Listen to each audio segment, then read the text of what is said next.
தமிழ் சினிமாவை காப்பாற்றிய பொன் ஒன்று கண்டேன்.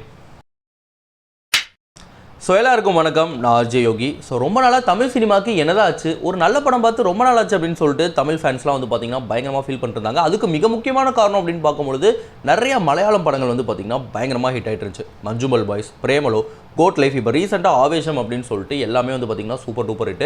அப்படி இருக்கும்போது தமிழ் சினிமாவை காப்பாற்ற யாருமே இல்லையா அப்படின்னு சொல்லிட்டு எல்லாருமே ஃபீல் பண்ணிருந்தாங்க. இன்ஃபேக்ட் ஒரு சிலர் கில்லி படம் ரீரிலீஸ் பண்ணுறாங்களாம் ப்ரோ, நாங்கள் போய் அந்த படம் பார்த்துக்கிறோம் அப்படிங்கிற அளவுக்கு வந்து பார்த்தீங்கன்னா ஒரு மைண்ட் செட்டுக்கு வந்துட்டாங்க அப்படின்னு சொல்லலாம். ஸோ அப்படி இருக்கும்போது இப்போ ரீசெண்டாக ஜான்வரியில் வந்து பார்த்தீங்கன்னா ப்ளூ ஸ்டார், பிப்ரவரியில் லவ்வர் அப்படின்னு சொல்லிட்டு மாதத்துக்கு ஒரு தமிழ் படத்தை பற்றி பேசுகிற மாதிரி தான் இருக்கே தவிர அடிக்கடி ஒரு நல்ல படத்தை பற்றி பேசி ரொம்ப நாள் ஆச்சு. ஸோ அப்படி இருக்கும்போது இப்போ ரீசெண்ட் டேஸாக எந்த படத்தை பற்றி பேசவே முடியல அப்படின்னு தான் சொல்லணும். ஸோ இது எல்லாத்தையுமே பிரேக் பண்ணியிருக்கு பொன் ஒன்று கண்டேன் அப்படின்னு சொல்லலாம். கண்ட நாள் முதல், கண்ணாமூச்சி என்னடா போன்ற படங்களை டைரக்ட் பண்ண டைரக்டர் பிரியா அவங்க தான் இந்த படத்தை டைரக்ட் பண்ணியிருக்காங்க. ஸோ படத்தில் யாரெல்லாம் நடிச்சிருக்காங்க அப்படின்னு பார்த்தீங்கன்னா, ஆண்களே அண்ணாந்து பார்க்கும் ஆனழகன் அசோக் செல்வன், ரொம்ப வித்தியாசமான ஒரு கேரக்டரில் வசந்த் ரவி அண்ட் இவங்க கூட சேர்ந்து திரும்பவும் ஆண்களே அண்ணாந்து பார்க்கும் ஐஸ்வர்யா லட்சுமி அப்படின்னு சொல்லலாம். ஸோ இவங்களாம் இந்த படத்தில் நடிச்சிருக்காங்க. யுவன் சங்கர் ராஜா அவர் தான் பார்த்தீங்கன்னா இந்த ஒரு படத்துக்கு மியூசிக் பண்ணியிருக்கிறாரு. ஸோ இந்த ஒரு படம் வரதுக்கு முன்னாடியே சில பிரச்சனைகளோடு தான் வந்துச்சு அப்படின்னு சொல்லலாம். ஸோ பொதுவாக ஒரு படம் டேரெக்டாக வந்து பார்த்தீங்கன்னா ஓடிடியில் ரிலீஸ் ஆகுது அப்படிங்கிறது ஃபேன்ஸுக்கு தெரியாமல் இருக்கலாம். ஆனால் இந்த ஒரு படம் டேரெக்டாக ஓடிடியில் ரிலீஸ் ஆக போகுது அப்படிங்கிறது அந்த டீம் மெம்பர்ஸ்க்கே தெரியாமல் இருந்திருக்கு. இது சம்மந்தமாக இந்த படத்தில் நடித்த வசந்த் ரவி ஒரு ட்வீட்டும் பண்ணியிருந்தாரு ரீசெண்டாக. இந்த மாதிரி ஒரு படத்தை வந்து நீங்கள் டேரெக்டாக இதில் வந்து ஸ்ட்ரீம் பண்ண போகிறீங்க ஓடிடியில் அப்படின்னா அட்லீஸ்ட் அந்த டீம் மெம்பர்ஸ்க்காக சொல்லுங்கள், எங்களுக்கே யாருக்கும் தெரியாது, இந்த மாதிரிலாம் பண்ணாதீங்க, இது நல்லா இல்லை அப்படின்னு சொல்லிட்டு ரீசெண்டாக ஒரு ட்வீட் பண்ணியிருந்தாரு. ஸோ அந்த மாதிரி டீம் மெம்பர்ஸ்க்கே தெரியாமல் டேரெக்டாக வந்து பார்த்தீங்கன்னா ஓடிடியில் ரிலீஸ் பண்ணப்பட்ட ஒரு படம் தான் பொன் ஒன்று கண்டேன். ஸோ இந்த படத்துடைய கதையை பற்றி பார்க்கும்பொழுது, ரெண்டு பசங்க ஒரு பொண்ணு மேலே அவங்களுக்கு க்ரஷ் இருக்குது. 10வது படிக்கும் இல்லை, 10வது வயசுலேயே வந்து பார்த்தீங்கன்னா அவங்களுக்கு இந்த க்ரஷ் வந்துடுது. ஸோ அந்த பொண்ணுடைய பர்த்டே அதுமா ரெண்டு பேரும் சேர்ந்து பயங்கரமாக ஒரு சர்ப்ரைஸ் பண்ணலாம் அப்படின்னு நினைக்கும் பொழுது அதோட மிகப்பெரிய சர்ப்ரைஸாக ஒரு சம்பவம் நடந்து அந்த பொண்ணை ஸ்கூலை விட்டு அனுப்பிச்சிடுறாங்க. ஸோ கட் பண்ணால் இந்த 3 பேரும் ரொம்ப வருஷத்துக்கு பார்த்துக்கவே இல்லை. இன்ஃபேக்ட் அந்த 2 பசங்க பேசிக்கவே இல்லை அப்படின்னு சொல்லலாம். ஸோ அப்படி இருக்கும்போது இந்த 2 ஃப்ரெண்ட்ஸோட மியூச்சுவல் ஃப்ரெண்ட்ஸு ஒரு மீட்டிங் மாதிரி அரேஞ்ச் பண்ணலாம், ஒரு கெட் டுகெதர் மாதிரி பிளான் பண்ணலாம் அப்படின்னு சொல்லிட்டு இவங்க 2 பேருக்குமே தெரியாமல் பிளான் பண்ணோம் அப்படின்னு சொல்லிட்டு அவர்கிட்ட இவர் வரல அப்படின்னு சொல்லிட்டு இவர்கிட்ட அவர் வரல அப்படின்னு சொல்லிட்டு ஒரு பிளான் வந்து பண்ணுறாங்க. ஸோ இத்தனை வருஷத்தில் என்ன ஆயிடுது அப்படின்னு பார்த்தீங்கன்னா, அசோக் செல்வன் ஒரு சூப்பரான டாக்டர் ஆயிடுறாரு. அதுவே வசந்த் ரவி அவருடைய ஃபேமிலி சிச்சுவேஷன்ஸ், அதாவது அவங்க அம்மாவுடைய ஹெல்த் இஷ்யூஸ் காரணமாக அவருடைய வேலையெல்லாம் விட்டுட்டு அவங்க அம்மாவை பார்த்துக்கிறத மட்டுமே ஒரு வேலையாக பார்த்துட்டு இருக்காரு. ஸோ அப்படி இருக்கும்பொழுது இவங்க 2 பேரும் வந்து பார்த்திங்கன்னா அந்த மீட்டிங்க்கு வராங்க. அப்போது அதே ரிவெஞ்சோட 2 பேரும் பார்த்துக்கிறாங்க. பட் அந்த ஒரு இடத்துல திரும்ப வசந்த் ரவி அவங்களுடைய அம்மாவுக்கு ஒரு ஹெல்த் இஷ்யூஸ் வர அந்த ஒரு டைமில் வந்து பார்த்திங்கன்னா எல்லாத்தையுமே மறந்துட்டு அசோக் செல்வன் தான் ஒரு டாக்டர் அப்படிங்கிறனால அவங்க அம்மாவுக்கு சப்போர்ட் பண்ணி அவங்க அம்மாவை காப்பாற்றிடுறாங்க. இதனால பயங்கர எமோஷனலாக உடஞ்சிடுறாரு வசந்த் ரவி. ஸோ பழசு எல்லாத்தையும் தூக்கி போட்டு திரும்ப 2 பேரும் ஒரு நல்ல ஃப்ரெண்ட்ஸ் ஆகிடுறாங்க. இதுக்கப்புறமா அசோக் செல்வன் என்ன சொல்கிறாருன்னா, நீ இங்கே இருக்காது, செட் ஆகாது, சிட்டிக்கு வா, சென்னைக்கு வா, உனக்கு ஒரு வேறு ஒரு லைஃப் இருக்குது அப்படின்னு சொல்லிட்டு உன் ஃபேமிலியும் நான் பார்த்துக்கிறேன் அப்படின்னு சொல்லிட்டு எல்லாருமே வந்து சென்னை கூப்பிட்டு வராங்க. ஸோ சென்னையில் வசந்த் ரவி செட்டில் ஆகிற அதே இடத்துல வந்து பார்த்திங்கன்னா அன்எக்ஸ்பெக்டடாக ஹீரோயினும் என்ட்ரி கொடுக்குறாங்க. ஸோ சின்ன வயசில் பார்த்தா அந்த பொண்ணு தான் இந்த பொண்ணா அப்படின்னு சொல்லிட்டு ஒரு டவுட்லேயே கொஞ்சம் நேரத்துக்கு வந்து படம் மூவ் ஆகுது.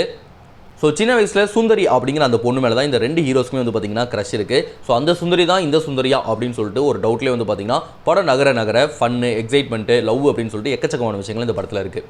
ஸோ நாள் போக போக ஹீரோயின் மேலே வசந்த் ரவிக்கு ஒரு க்ரஷ் வந்துடுது. இதை வந்து அசோக் செல்வன்கிட்ட சொல்கிறாரு, ஹெல்ப் பண்ணுறதுக்கு நீ ஏதாவது டிப்ஸ் கொடு அப்படின்னு சொல்லிட்டு அந்த பொண்ணை எப்படி வந்து லவ் பண்ணுறது அப்படின்னு சொல்லிட்டு அவர்கிட்டே டிப்ஸும் கேட்டுக்கிறாரு. மீன்வைல் ஐஸ்வர்யா லட்சுமிக்கும் வந்து பார்த்தீங்கன்னா வசந்த் ரவி மேலே ஒரு சின்ன க்ரஷ் வந்துடுது. ஸோ நம்ம லவ்வுக்காக ஃப்ரெண்டு இவ்வளோ சப்போர்ட் பண்ணுறானே, அந்த ஃப்ரெண்டு கிட்ட அவங்களை இன்ட்ரடியூஸ் பண்ணி வைப்போம் அப்படின்னு சொல்லிட்டு அசோக் செல்வன் கிட்ட நீயும் என்னுடைய கேர்ள் ஃப்ரெண்டும் கண்டிப்பாக ஒரு நாள் மீட் பண்ணோம் அப்படின்னு சொல்கிறாரு. அதுக்கு முன்னாடியே அன்எக்ஸ்பெக்டடாக அவங்க 2 பேர் மீட் பண்ணிக்கிறாங்க. அது வந்து பார்த்திங்கன்னா வசந்த் ரவிக்கு பயங்கரமான ஷாக்காக அமைஞ்சிருது. ஸோ எப்படி அப்படிங்கும்போது தான் அங்கே வந்து பார்த்திங்கன்னா ஒரு ட்விஸ்ட் உடையுது. ஆல்ரெடி ஐஸ்வர்யா லட்சுமிக்கும் அசோக் செல்வனுக்கும் வந்து பார்த்திங்கன்னா கல்யாணம் ஆயிருக்கு, கல்யாணம் ஆகி டிவோர்ஸும் ஆயிருக்கு. இந்த ஒரு விஷயம் தெரிஞ்சதுக்கப்புறமா வசந்த் ரவி இதுக்கு மேலே செட் ஆகாதப்பா, நானும் வந்து விட்டுறேன், நீ நான் லவ் பண்ணல அப்படின்னு சொல்கிறாரு. பட் இருந்தாலும் அந்த பொண்ணு மேலே ஒரு ஃபீலிங்ஸ் இருந்துகிட்டே இருக்குது. இதுக்கப்புறம் தான் செம ட்விஸ்ட்டாக அன்லக்கிலி அசோக் செல்வனுக்கும் பார்த்திங்கன்னா திரும்ப ஐஸ்வர்யா லட்சுமி மேலே லவ் வந்துருது. ஐஸ்வர்யா லட்சுமிக்கும் அன்லக்கிலி வந்து பார்த்திங்கன்னா அசோக் செல்வன் மேலே லவ் வந்துருது. ஸோ ட்ரையாங்கிள் வாய்ஸ் ஃபார்ம் ஆகுது. ஸோ கிட்டத்தட்ட கண்ட நாள் முதல் இந்த படத்துடைய ஃப்ளேவர் இருக்கும் அப்படின்னு சொல்லலாம். ஏன்னா அந்த படத்தையும் வந்து பார்த்திங்கன்னா இதே டேரக்டர் தான் வந்து டைரக்ட் பண்ணியிருந்தாங்க. ஸோ 90s கிட்ஸுக்கு ஒரு கண்ட நாள் முதல் அப்படின்னா 2K கிட்ஸுக்கு இந்த பொன் ஒன்று கண்டேன் அப்படின்னு கூட சொல்லலாம். ஸோ இதுக்கு நடுவில் நிறையா ஃபன்ஸு, நம்ம ஸ்கூலில் பண்ண ஒரு சில விஷயங்கள், இது எல்லாத்தையுமே வந்து பார்த்திங்கன்னா கண் முன்னாடி கொண்டு வந்திருக்காங்க டேரக்டர். ஸோ கிட்டத்தட்ட காத்து வாக்கில் 2 காதல் படத்தில் எப்படி விஜய் சேதுபதிக்கு 2 ஹீரோயின் மேலே லவ் வருமோ, இந்த படத்தில் வந்து பார்த்திங்கன்னா ஐஸ்வர்யா லட்சுமிக்கு 2 பசங்க மேலேயும், அதாவது 2 ஹீரோ மேலேயும் லவ் வந்துருது. கடைசியில் யாரை தான் ஓகே பண்ணுறது அப்படின்னு சொல்லிட்டு பயங்கரமான கன்ஃபியூஷன் போயிட்டுருக்கு. ஸோ ஃபைனலாக இந்த சுந்தரி தான் அந்த சுந்தரியா, ஒருவேளை இந்த சுந்தரியாக இருந்தால் சொப்பன சுந்தரியை யார் தான் வச்சிருந்தா அப்படிங்கிற மாதிரி இந்த சுந்தரி யாருக்கு தான் ஓகே சொன்னா அப்படிங்கிறதான் படத்துடைய கதை. ஸோ எல்லாருக்குமே ஞாபகம் வர மாதிரி ஸ்கூல் டேஸ் கண் முன்னாடி அப்படியே வந்து போயிருக்கும் அப்படின்னு சொல்லலாம். ஸோ யூஸ்வலாக வந்து பார்த்தீங்கன்னா ஒரு ஃப்ரெண்டு உனக்காக பண்ணுறேன் அப்படின்னு சொல்லிட்டு அவனுக்காகவே பண்ணிக்குமா இல்லையா, அந்த மாதிரி தான் இங்கே வந்து ஃப்ரெண்டோட லவ்க்கு சப்போர்ட் பண்ணுறேன் அப்படின்னு சொல்லிட்டு கடைசியில் அந்த ஃப்ரெண்டோ லவ் பண்ணி கடைசியில் அந்த பொண்ணையும் அந்த ஃப்ரெண்டை லவ் பண்ண வச்சுன்னு சொல்லிட்டு எக்கச்சக்கமான கன்ஃபியூஷன்ஸ்லாம் நடக்குது. இதுக்கப்புறமா 2 பேருக்குமே செட் ஆகலை அப்படிங்கும்போது அப்படியே தள்ளி விட்டு ஓகே நாங்கள் வேறு பொண்ணு பார்க்குறோம் அப்படின்னு சொல்லிட்டு எப்படி சில பேர் போயிடுவாங்களோ அதே மாதிரி ஒரு சில சீன்ஸ்லாம் இந்த படத்தில் வந்து வச்சிருக்காங்க. பார்க்கும்பொழுது எல்லாருமே அவங்களுடைய ஸ்கூல் டேஸ் கனெக்ட் ஆகும். ஸோ அதை தாண்டி யுவன் சங்கர் ராஜா ஆஸ் யூஷுவல் அவருடைய சூப்பரான அந்த மியூசிக்கில் அப்படியே அங்கங்கே அப்படியே ஸ்வீட்டாக தெளிச்சு விட்டுருக்காரு அப்படின்னு சொல்லலாம். ஸோ அந்த படத்தில் இதுவும் ஒரு மிகப்பெரிய ப்ளஸ்ஸாக இருந்துச்சு. இந்த ஒரு படத்தில் இன்னொரு முக்கியமான விஷயம் அப்படின்னா வசந்த் ரவி அவருடைய ஆக்டிங். ராக்கி, தரமணி, அஸ்வின்ஸ் இப்போ ரீசெண்டாக ஜெயிலர்னு சொல்லிட்டு எல்லா படத்துலையுமே அவர் வந்து பார்த்தீங்கன்னா ஒரு சீரியஸான ரோலை தான் பார்த்துருப்போம். பட் இந்த ஒரு படத்தில் பயங்கர இன்னசென்ட்டாக நடிச்சிருக்காரு. இன்ஃபேக்ட் நிறைய இடங்களில் காமெடியும் பண்ணியிருக்காரு. ஸோ ரொம்ப நாள் கழிச்சு ஒரு நல்ல ஃபீல் குட்டான தமிழ் படம் கிட்டத்தட்ட தமிழ் சினிமாவை இப்போ ரீசெண்ட் டேஸில் இந்த ஒரு படம் காப்பாற்றிருச்சு அப்படின்னு சொல்லலாம். ஸோ பொன் ஒன்று கண்டேன் படம் ஜியோ சினிமாஸில் ஸ்ட்ரீம் ஆகிட்டு இருக்கு. ஸோ இந்த படத்தை நீங்கள் ஆல்ரெடி பார்த்துருந்தீங்கன்னா படம் எப்படி இருந்துச்சு அப்படிங்கிற உங்கள் கருத்தை நீங்கள் மறக்காம கமெண்ட்டில் தெரிவிக்கலாம். ஆல்சோ இந்த ஒரு வீடியோ பற்றின கருத்தையும் நீங்கள் மறக்காம கீழே கமெண்ட்டில் தெரிவிக்கலாம். ஸோ இதே மாதிரி நிறையா வீடியோஸை பார்த்து தெரிஞ்சுக்க RJ Yogi அப்படிங்கிற இந்த ஒரு யூடியூப் சேனலை சப்ஸ்கிரைப் பண்ணுங்கள்.